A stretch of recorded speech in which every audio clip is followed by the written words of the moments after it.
Hello, hi. ಇವತ್ತು ನಾವು ಒಂದು ಮಾವಿನಕಾಯಿ ಐತಿದೆ, ಮಾವಿನಕಾಯಿ ಚಟ್ನಿ ಮಾಡ್ಬೇಕಂತ ಮಾಡಿದೆವು.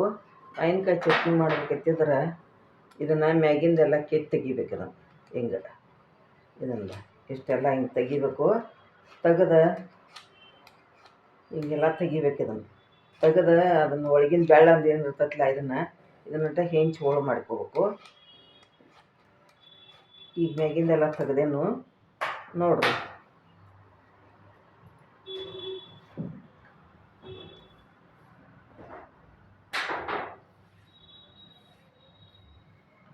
ಇನ್ನೊಂದು ಸ್ವಲ್ಪ ತೆಗಿತಾನು. ಇಷ್ಟು ತೆಗೆದ್ರೆ ಸಾಕು. ಮ್ಯಾಗಿಂದ ಸ್ವಲ್ಪ ತೆಗೆದು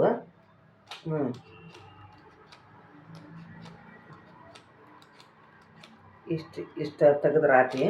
ಈಗ ಏನೇನು ಬೇಕು ಇದಕ್ಕೆ ಅನ್ನೋದು ನೋಡಿ ಹೇಳ್ತಾನೆ ನಿಮ್ಗೆ. ಇದನ್ನು ಸಣ್ಣಗೆ ಹೋಳು ಹೆಂಚು ಮಾಡಿ ಇಟ್ಕೋಬೇಕು. ಆಮೇಲೆ ಇದಕ್ಕೆ ಏನೇನು ಬೇಕಂದ್ರೆ ಇದು ನೆನೆಸಿಟ್ಟದ್ದು ಕಡ್ಲಿಬೇಳೆ, 1-2 ತಾಸು ನೆನೆಸಿದ್ವಿ. ಅವನ್ನ ಕಡ್ಲಿಬೇಳೆ ಸ್ವಲ್ಪ ನೆನೆಸಿದೆನು. ಆಮೇಲೆ ಇದು ರುಚಿಗೆ ತಕ್ಕಷ್ಟು ಉಪ್ಪು, ಇದು ಜೀರಿಗೆ, ಇದು ಒಣ ಖಾರ, ಇದು ಮಸಾಲೆ ಖಾರ, ಇದು ಬೆಲ್ಲ, ಇದು ಬೆಳ್ಳುಳ್ಳಿ, ಇಷ್ಟು ಬೇಕು ಇದಕ್ಕೆ. ಇವನ್ನ ಈಗ ಹೆಚ್ತಾನೆ. ಈಗ ಮಾವಿನಕಾಯಿ ಹೆಚ್ಕೊತಾನು. ಗೊಬ್ಬರ ಇರ್ತದೆ ಅದ್ರ ತೆಗಿಬೇಕು. ಇದನ್ನು ಗೊಪ್ಪ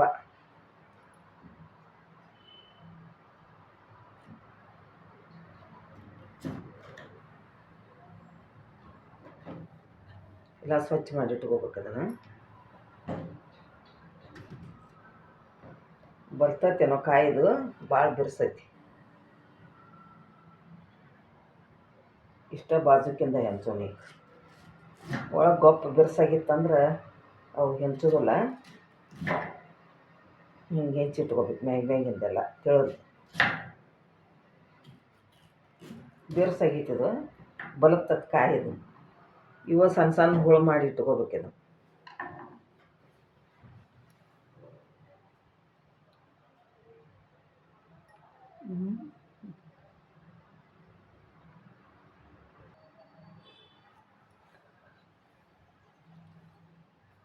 ಮಾವಿನಕಾಯಿ ಚಟ್ನಿ ಭಾಳ ಚಲೋ ಆಕತ್ತಿದು.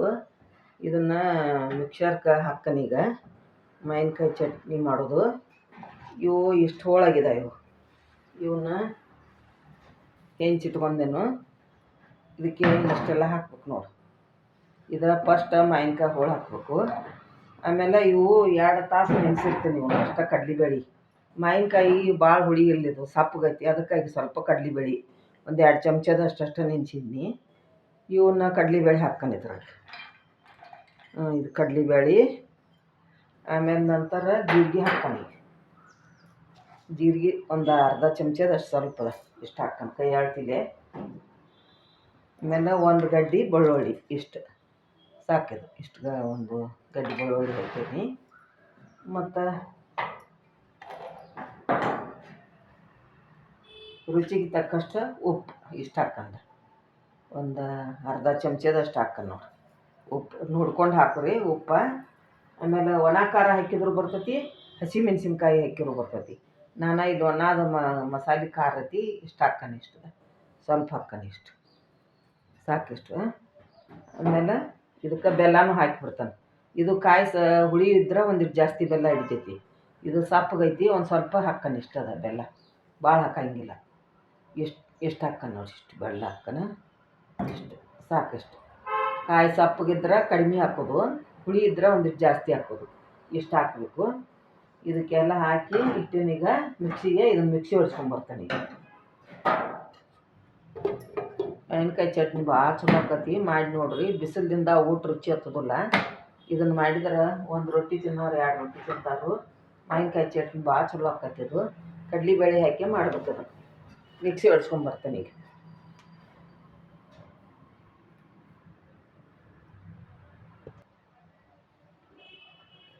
ಈಗ ಮಿಕ್ಸಿ ಹೊಡ್ಸ್ಕೊಂಬಂದೇನು. ಅದನ್ನು ಚಟ್ನಿ ಈ ಥರ ಆಗೈತೆ ನೋಡ್ರಿ.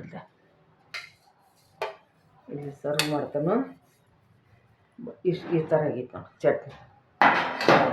ಸ್ವಲ್ಪ ಉಟ್ಟನ ರುಬ್ಬೇಕು. ಇದನ್ನು ಹಿಂಗೆ ಈ ಥರ ಆಗೈತೆ. ಇದು ಭಾಳ ಟೇಸ್ಟ್ ಆಕತಿ. ಬಿಸಿಲು ದಿನಕ್ಕೆ ಒಳಗೆ ಒಂದು ಸ್ವಲ್ಪ ಸಿಹಿ ಹಿಂಗೆ ಇದ್ರ ರೊಟ್ಟಿ ಒಳಗೆ ರುಚಿ ಬರ್ತೈತಿ. ಇಲ್ಲಾಕಂದ್ರೆ ಈ ಬಿಸಿಲ್ದಾಗ ದಿನದಾಗ ಊಟ ರುಚಿ ಇರ್ತದಲ್ಲ, ಇಂಥದ್ದು ಮಾವಿನಕಾಯಿ ಚಟ್ನಿ ಪಲ್ಯ ಪಳುವ ಮಾಡ್ಕೊಂಡು ತಿನ್ನಬೇಕು.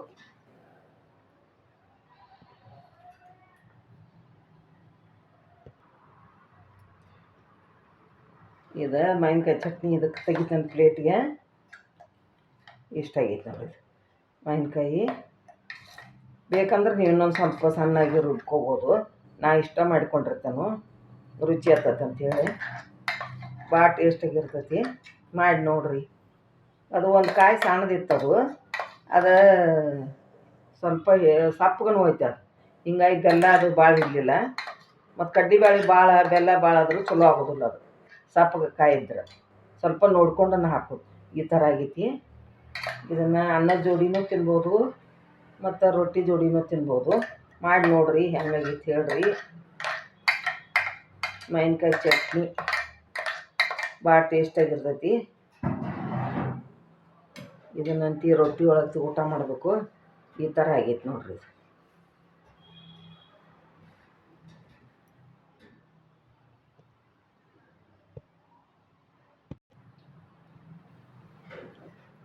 ನೀವು ಮಾಡಿ ನೋಡಿರಿ, ಹೆಂಗಾಗೈತೆ ಹೇಳ್ರಿ.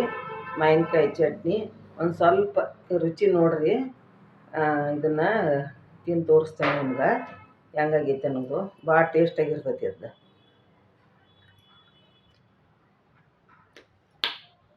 ಭಾಳ ರುಚಿ ಆಕತಿ. ರೊಟ್ಟಿ ಜೋಡಿ ತಿನ್ಬೋದು, ಇದನ್ನು ಅನ್ನದ ಜೋಡಿನೂ ತಿನ್ಬೋದು. ಮಾಡಿ ನೋಡಿರಿ, ಹೆಂಗಾಗೈತೆ ಹೇಳ್ರಿ. ಈ ವಿಡಿಯೋ ಶೇರ್ ಮಾಡಿರಿ ಮತ್ತು ಲೈಕ್ ಮಾಡಿರಿ, ಸಬ್ಸ್ಕ್ರೈಬ್ ಆಗಿರಿ. ಈ ವಿಡಿಯೋ ಇಲ್ಲಿಗೆ ಎಂಡ್ ಮಾಡ್ತಾನು. ಮಾವಿನಕಾಯಿ ಚಟ್ನಿ ಸೂಪರ್.